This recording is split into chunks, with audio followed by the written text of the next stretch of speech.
Okay, I'm still on some of these rough Chattanooga, Tennessee streets that's going to make this shake. I'm sorry. A little story. On last week on Tuesday, after starting this process in early March to take over, change my life insurance because I was turning 65 to a whole life that earns you money, and I'm, going to keep it 5 or 6 years and just let it go, and, because my house will be totally paid for. It's almost paid for now. That's my only worry, to have my house paid for, because I'm not in debt, really. But, so I changed this. My insurance agent passed away, so my things were given to a new person. So I went in there, and he had me this awful policy that they called, and they says, oh, we can't just transfer you, even though you've been with us since 1987 with this $50,000 term, blah, blah, blah, blah. So they changed me to this other, said it'll just be a few health questions. So I got this call, and then because my daddy had a heart attack before 60,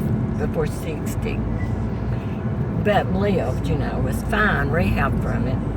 It was like, oh, I was going to have to take a physical. Well, I knew I couldn't pass a physical with CVID. I was livid. So I went back down there, and I had to pitch lots of fits. I've been having to really pitch lots of fits. This has been a nightmare, just dealing with insurance and stuff to turn 65. It's been a nightmare. But anyway, I wrote a check and took this insurance I thought was going to be a transfer deal, and I was going to take this home medical. I said, cancel that. I don't want it, And I was told that there wasn't a $25,000 policy that I could even take. It was bizarre. So anyway, I had to go back. I called other agencies. I said, yes, of course there is, and blah, blah, blah. It was horrific. So anyway, I went there, and I'd already paid for this other policy part of it. Well, they were supposed to cancel it and change to a new $25,000 whole life that earns you money. And so I said, well, why didn't you tell me about that to start with? So, and I pay, and I had my draft, a check draft, to be automatic payment. Well, anyway, I'd paid out of my pocket the initial payment. And so I changed over to this other. So 2 months went by, nothing was taken out. It was supposed to be $115. So I kept calling the lady, and she says, no, it's $75. It'll be taken out. Well, it wasn't $75. I know it wasn't $75. I called, I went in there, And so 2 months went by. There was no premium taken out, so I owed 2 months premium. And after I got off work, after I got off on work Tuesday early, I said, I'm just writing you a check and I'll bring it in there. You don't have the right. I looked online. They didn't even have my right check number.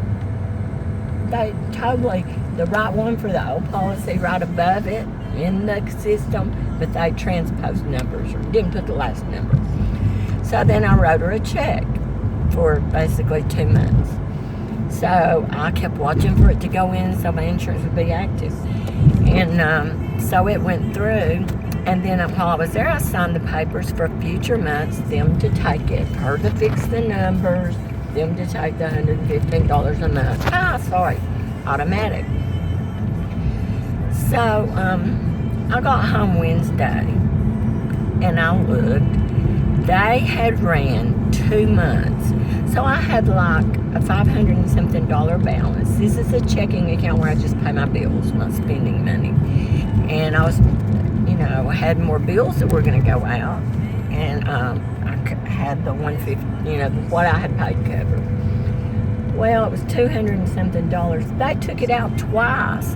Had me a bounce check, took all my money out. I had no money.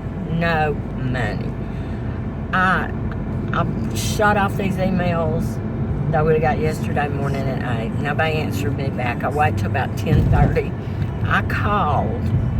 I literally bawled this lady out. And then she says, oh, well, you wrote the check and that we took it out. I said, it's your fault you had the check number wrong, and it's your fault you sent took my check and then sent the self-pay, auto-pay through. It's your fault. You owe me $34. No, we don't. I said, let me speak to the boss. Let me speak to the agent. So after about 10 minutes, it seems like, he picked up. He knew nothing about all the mistakes she made, bukus of them. I said, you fix this right now. It shows I owe nothing for this month, and it shows that the premium's $115, so that's right. He said, send him an email to show the $34. So I sent him that. He didn't verify he got it, so who knows. He said, I'll get that right in the mail. I'll make that good, because it was like, she says, we're not paying that back. I said, oh, yes, you will.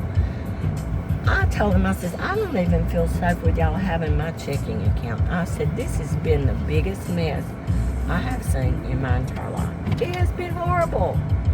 And before I went home to see that mess, my CVS specialty pharmacy for my infusion calls me back and says, you have two insurance because so Medicare won't pay. I said, I don't. They took that money out by mistake, and I've had to fight that with the state. And I got approval letter that they've sending me that premium back, and my insurance effective ended on April 30th. So now that we're having to work all that, then I get home to check my bank account, and all my money's gone. That pays my bills. I get paid once a month. That pay my bills for all this month, because State Farm had it for life insurance. The State Farm insurance that when the tornado hit in 2011 and the trees fell on my house and they only fixed the 12-foot section of plywood that the trees hit. Didn't fix my roof. And then they canceled my insurance because I had been robbed and had a tornado hit me within a couple of years. So then I had to take high risk insurance. So then I got Geico. This has been